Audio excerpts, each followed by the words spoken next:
Derwish Mohamed Tahar, je suis pharmacien pharmacologue. Je suis enseignant à la faculté de médecine de Constantine. Je suis actuellement au niveau du CIFAL pour présenter une conférence sur les produits naturels de santé à l'invitation des laboratoires LDM.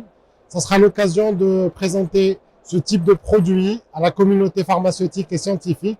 Donc, c'est des produits qui ne sont pas à proprement parler des médicaments, qui ont des principes actifs végétaux, des extraits tirés des plantes et qui peuvent être utiles dans la prise en charge de certaines pathologies et problèmes de santé que rencontre le citoyen algérien.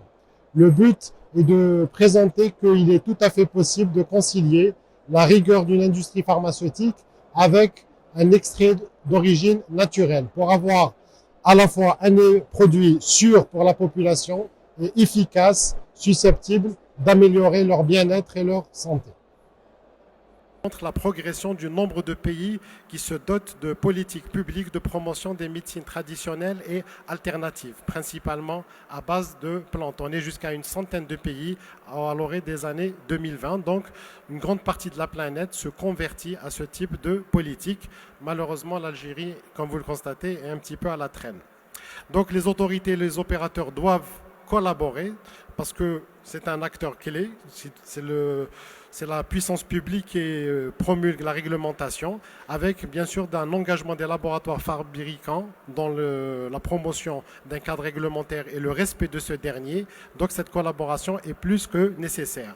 Donc je vais illustrer mon propos avec un exemple tiré du marché algérien, à savoir le groupe Aldem qui a bien voulu m'inviter.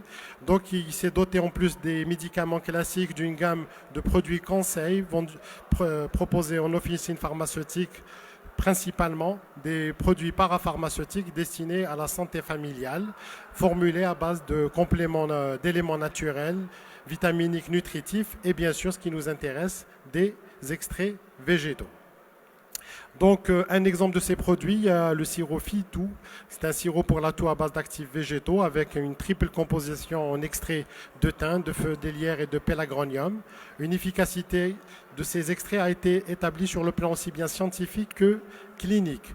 Commençons par le lierre où l'effet antitussif a été établi par des essais de très bonne qualité, randomisés, contrôlés en double aveugle et multicentrique avec une démonstration assez éclatante de l'efficacité dans la réduction de la toux par rapport à un placebo. Donc on est passé d'une efficacité de 85% pour le lierre jusqu'à 37% pour le placebo. Le thym aussi a été heureusement associé au lierre pour une étude observationnelle édité en 2011. Ces deux plantes combinées qu'on retrouve dans le produit Phyto donnent une efficacité clinique sur la toux productive chez l'adulte, généralement après un syndrome infectieux, avec une rémission beaucoup plus marquée que par rapport au groupe placebo. Enfin, le troisième extrait, c'est le pélagronium. C'est un géranium du Cap qui a été aussi établi en termes d'efficacité sur une population aussi bien adulte que pédiatrique, telle que le montre cette étude de 2021. Toujours de très bonne qualité, double aveugle, randomisé et bien entendu contrôlé. Alors, dans les énoncés des allégations du produit, il y a tout sèche et tout productif. Ça peut entraîner une certaine réticence, étant donné qu'un des paradigmes, voire même des dogmes de la médecine générale, c'est que le traitement de la toux sèche diffère de la toux productive. Mais on peut concilier ces deux activités au sein du même produit grâce à l'illustration pharmacodynamique suivante qui a été établie dans une publication de 2015 qui concerne un des extraits par exemple qui est le Pélagronium sidéoides dans un modèle aussi bien de toux sèche que de toux productif. Alors toux sèche, on a d'abord une réduction des réactions de toux irritatives, caractéristique de la toux sèche, par un mécanisme principalement périphérique.